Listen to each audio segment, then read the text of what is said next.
And you said on TV that you struggled to fire a shot in the first half. Why do you think you seem to be off the pace in those opening exchanges? I wouldn't say off the pace. I think they started pretty well. No excuses though, because they've started pretty well against us before, and we should have been ready for that. But you say off the pace, I suppose the opposition have something to do with that. When you're rolling forward pretty well at the start of a match, certainly for the first 10 minutes, then things start to go your way really.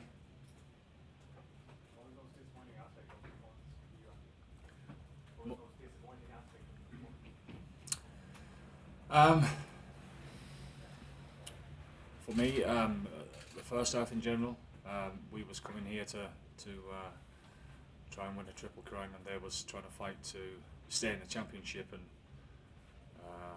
one side, for one reason or another, we can assess all the bits really, all the technicalities and the ramifications of accumulative errors, etc., or refereeing decisions or whatever. But the reality is that they came out of the box hard, got on the front foot, and we took a few sucker punches from them.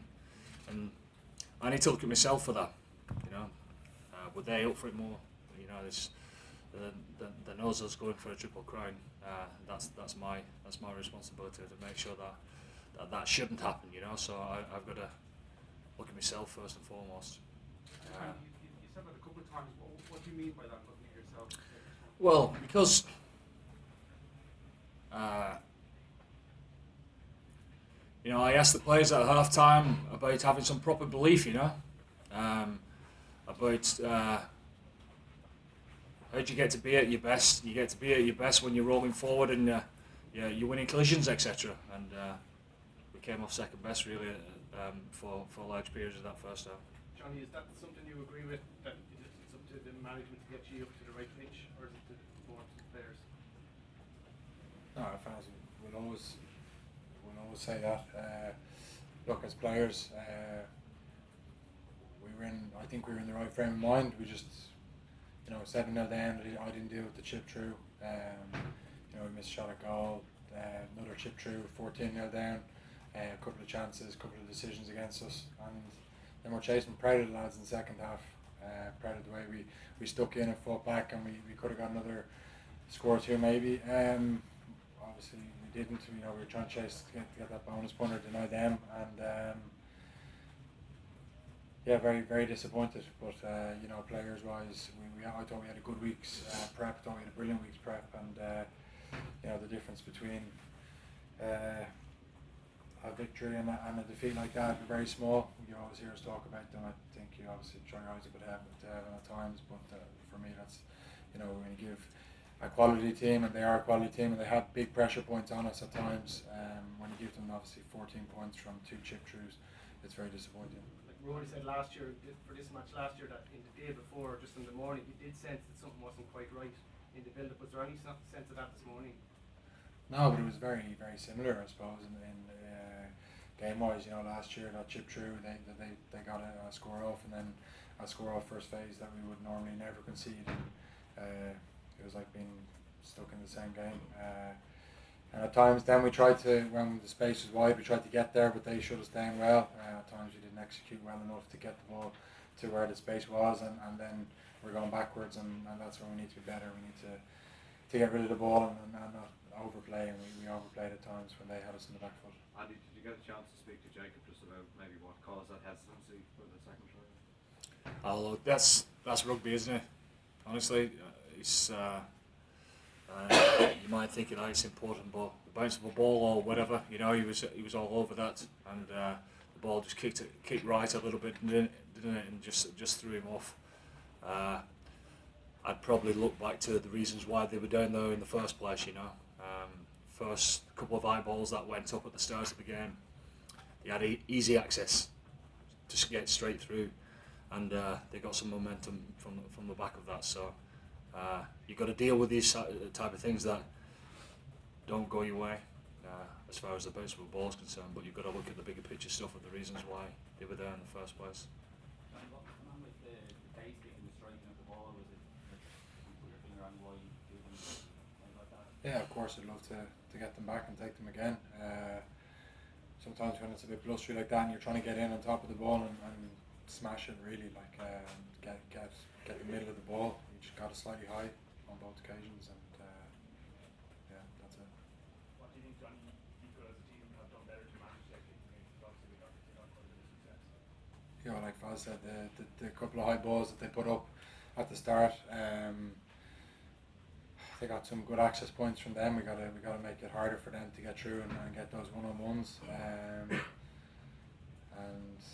you know, they put big pressure on our kickers in terms of you know, pushing the offside line pretty well. And you know, when their 9 is pushing our 9 in the back to take a box kick, and then the other guy on the other side is halfway up the ruck, it's hard for, you know, Connor to get a good box kick away. So, you know, there's some things that we can't control, but other things that we can control lots, you know what I mean? And that's when we get on the back foot, we need to be better at dealing with that, and we didn't do it well enough today, and that's the game. Johnny, you didn't finish the game kicking, is that any what was the reason for that? I would have taken the last kick. I thought it was more important to get the boys in a huddle and say a couple of things that I wanted to say. So no issue with the... No. Andy, were you pleased with the impact of the bench? Yeah, I thought they did really well. Yeah, I thought we played some decent stuff towards the end, but obviously a little bit too late, you know, and you don't want to be playing your best rugby when the game's over, really. But having said that, you know, you look at the scoreline, it's pretty important, isn't it, that we get over for the try. For as disappointed as we are, we're in a competition, you know, we are. To lose by 12 points here, you know, we'll be realistic and understand the reasons why and take that apart and take the learnings from that. But the reasons we want the learnings and to make sure that type of first half doesn't happen again is to make sure that we're still in with a chance to win the competition, and that's the reality, you know. We dust ourselves down and we don't feel sorry for ourselves for too long, and we get to the reality of stuff, and we see what we can do against Italy, and if we can perform well, then who knows, you know, we'll see if we can take it to the last weekend. We're still in a competition. Do you think you're likely to make a few changes maybe before the Italy game, give a few fresh faces around? Well, we'll see. We'll see how people pitch up, who needs a game, who's going back to the clubs. We've got a follow week. People will be refreshed a little bit anyway. We'll assess the game and what's best for the team. How's Keane Healy at the moment? He looks in a lot of He's a pain bit coming sore. off the He's first a bit half. sore, yeah. He's jarred his hip, so like all these things, we'll see how they settle in the next 24 hours. And I'm sure that he'll have some pictures somewhere along the line, and we'll see how it goes. And any other significant knocks coming out of the game? No. Andrew Conway went off for a check on HIA, but he was fine. He was ready to come back on, but we made the change there. Johnny, can you give us any indication of what you felt, or sorry, what you said to the players in that huddle? Just along the lines of that, we need to be disappointed, obviously, with the way we started the game, but we're still in the competition. If we can do the job against Italy, and obviously they're going to be hurting having not won a game in a long time, that if we can do a good job and have a good performance, then it puts us in, we're going to be able to shout. Not going to be in our control, which is disappointing, but you know, it'll be all to play for, I think, in the last game. And are those words better said, you felt in those environments rather than the dressing room, just when you're still on the pitch? Well, we said it again because obviously we wanted the 23 lads and the guys that are on the fringe, the 23 to 27 to hear it as well. But you know, like we said, we're proud of the way we stuck in there, but we need to learn some good lessons from the start of the game. Take the last couple. Yeah, in 2014, Johnny, you went to Paris in the last day of the championship and won the title. I mean, just give you some confidence going forward in that regard. Yeah, of course. Yeah,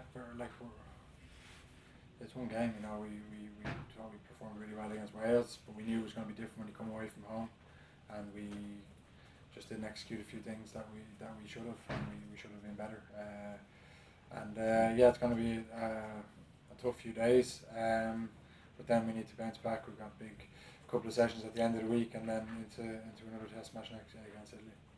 Did the English defenders they push out wide? Did that stop you from being able to do what you wanted to do in the game? Did that feel like a tactic that they were? Yeah, so sometimes they come hard when the space is on the outside. Obviously, when some teams will go a bit softer, but we prepared for that, and we thought we were good enough to get the ball to that space, but we weren't, and we didn't show that pass, and that's what put us in some pretty difficult places at times. But it's off the back then, when we do get into those difficult places, we need to be better at putting the ball back into their half, and we didn't do that well enough at times.